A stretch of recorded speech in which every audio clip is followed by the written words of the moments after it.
Assalamualaikum warahmatullahi wabarakatuh. Saya Yuni Khotimah dari Prodi Pendidikan Bahasa dan Sastra Indonesia NPM 20040200817. Pada pertemuan hari ini kita akan membahas terkait dengan teori. Ada 4 teori yang akan kita bahas pada hari ini, yaitu yang pertama ada teori behavioristik, yang kedua ada teori kognitif, yang ketiga ada teori konstruktivistik, yang keempat ada teori humanistik.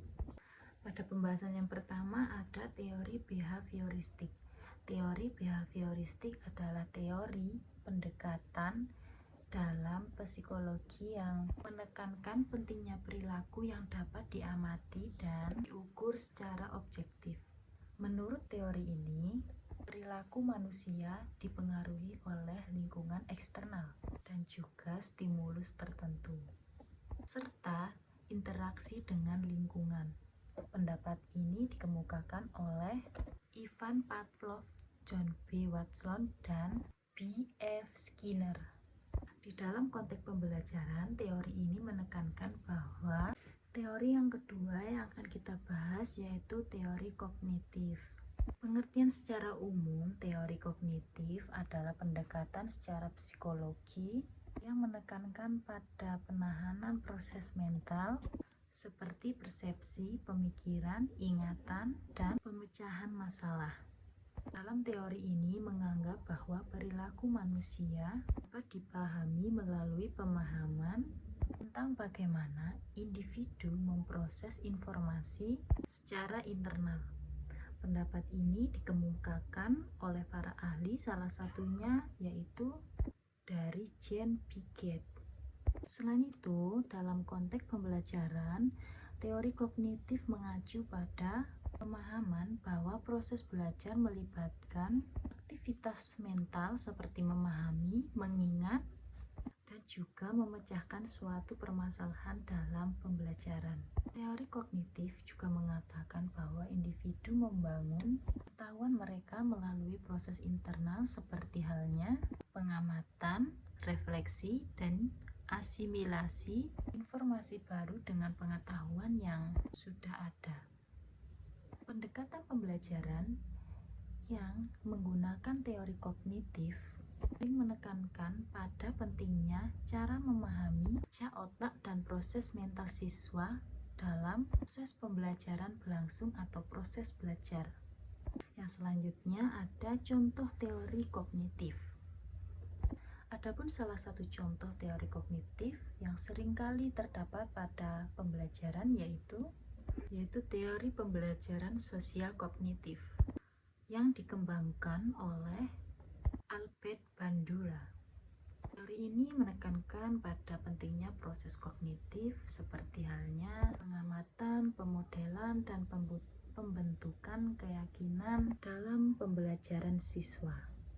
Misalnya juga dalam pembelajaran berbasis model, siswa dapat mengamati dan meniru perilaku positif dari guru atau teman sebaya mereka. Selain itu, melalui penggunaan penguatan positif dan juga umpan balik yang sesuai, siswa dapat mengembangkan keyakinan pada kemampuan mereka sendiri untuk menguasai materi pembelajaran. Selain itu juga, teori kognitif juga mendasari suatu pendekatan pembelajaran yang menekankan pada pemecahan masalah dan penggunaan strategi belajar metakognitif.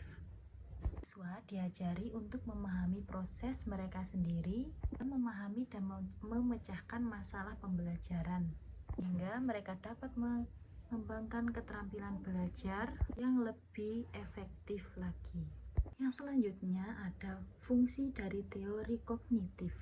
Fungsi dari teori kognitif diantaranya yaitu memahami proses mental siswa, yang kedua mengembangkan strategi siswa, yang ketiga ada mendorong refleksi dan kesadaran metakognitif, yang keempat ada mengintegrasikan teknologi dalam pembelajaran, dan yang terakhir ada mendorong pemikiran kritis dan kreatif siswa. Yang pertama ada memahami proses mental siswa. Yang dimaksud adalah teori kognitif membantu peserta didik memahami bagaimana siswa memproses informasi, bangun pemahaman, dan mengatasi hambatan dalam proses belajar siswa. Dengan memahami proses mental siswa, pendidik atau guru dapat merancang pengalaman pembelajaran yang lebih efektif dan juga relevan. Yang kedua ada mengembangkan strategi pembelajaran yang efektif. Maksudnya yaitu berdasarkan teori kognitif, pendidik dapat mengembangkan dan menerapkan strategi pembelajaran yang dapat memperkuat proses kognitif siswa. Seperti halnya pemberian umpan balik yang efektif, memberikan tugas yang menantang, dan promosi metakognisi. Ketiga ada mendorong refleksi dan kesadaran metakognitif. Maksudnya, teori kognitif menekankan pada pentingnya refleksi dan kesadaran metakognitif dalam pembelajaran. Didik dapat menggunakan prinsip pada teori ini untuk membantu siswa dalam mengembangkan pemahaman yang lebih baik tentang proses pembelajaran mereka sendiri dan bagaimana mereka dapat meningkatkan keterampilan pembelajaran mereka. Keempat, ada mengintegrasi teknologi dalam pembelajaran. Pemahaman tentang teori kognitif, pendidik dapat merancang pengalaman pembelajaran yang memanfaatkan teknologi secara efektif untuk meningkatkan proses kognitif siswa. Ini termasuk dengan penggunaan simulasi, multimedia interaktif, dan platform pembelajaran online. Yang terakhir ada mendorong pemikiran kritis dan kreatif bagi siswa. Teori ini membantu pendidik dalam merancang lingkungan pembelajaran yang merangsang pemikiran kritis dan kreatif bagi siswa. Memahami bagaimana siswa memproses informasi dan memecahkan masalah, pendidik dapat memberikan tantangan yang sesuai untuk mengembangkan keterampilan belajar peserta didik. Lanjut pada teori yang ketiga, yaitu teori konstruktivistik. Teori ini adalah teori kerangka kerja dalam pembelajaran yang menekankan pada peran aktif siswa dalam membangun pemahaman mereka sendiri melalui pemahaman, refleksi, dan interaksi dengan lingkungan di dalam pembelajaran.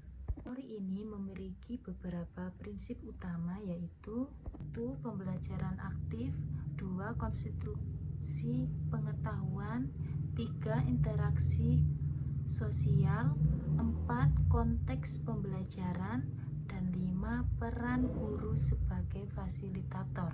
Selanjutnya ada fungsi dari teori konstruktivistik.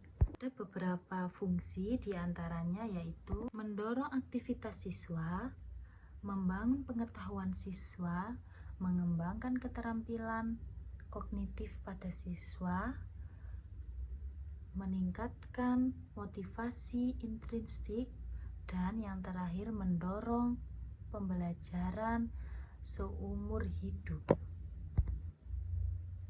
Pengertian dari fungsi-fungsi tersebut yaitu yang pertama ada mendorong aktivitas siswa. Fungsi utamanya adalah mendorong siswa untuk terlibat dalam aktivitas belajar yang aktif seperti berdiskusi, berkolaborasi, menyelidiki, dan mengembangkan pemahaman mereka sendiri melalui pengalaman langsung. Kedua, membangun pengetahuan yang bermakna.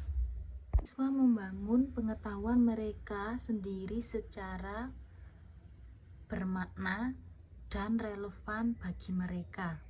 Ketiga, ada pengembangan kemampuan kognitif. Siswa membangun kemampuan atau keterampilan kognitif seperti memecahkan masalah, menganalisis, sintesis, dan evaluasi dalam pembelajaran mereka. Pembelajaran yang berpusat pada siswa dan mempromosikan eksplorasi aktif siswa memiliki kesempatan untuk mengembangkan keterampilan ini secara efektif. Keempat, ada meningkatkan motivasi intrinsik. Maksudnya, siswa membangun pengetahuan mereka sendiri dan meningkatkan motivasi intrinsik siswa untuk melakukan pembelajaran secara efektif.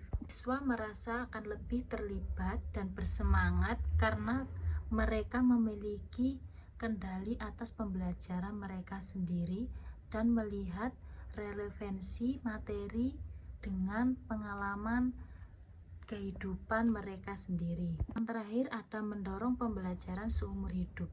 Maksudnya yaitu menekankan pentingnya kemampuan siswa untuk terus belajar, beradaptasi, dan mengkonstruksi pengetahuan sepanjang hidup mereka. Pembahasan yang terakhir yaitu ada teori humanistik.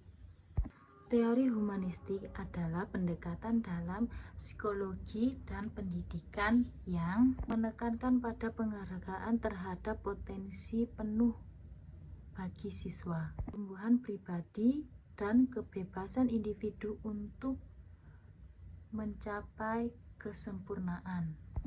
Contoh dari teori humanistik yaitu guru berusaha untuk membangun hubungan yang positif dan empatik dengan setiap siswa.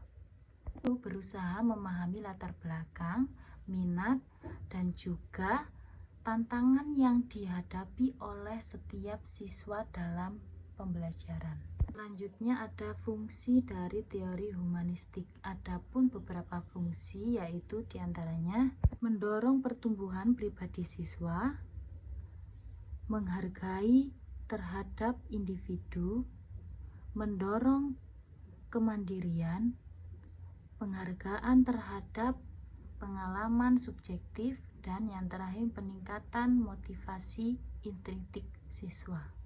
Sekian video pembelajaran yang dapat saya sampaikan, kurang lebihnya saya mohon maaf. Saya akhiri. Wassalamualaikum warahmatullahi wabarakatuh. Terima kasih.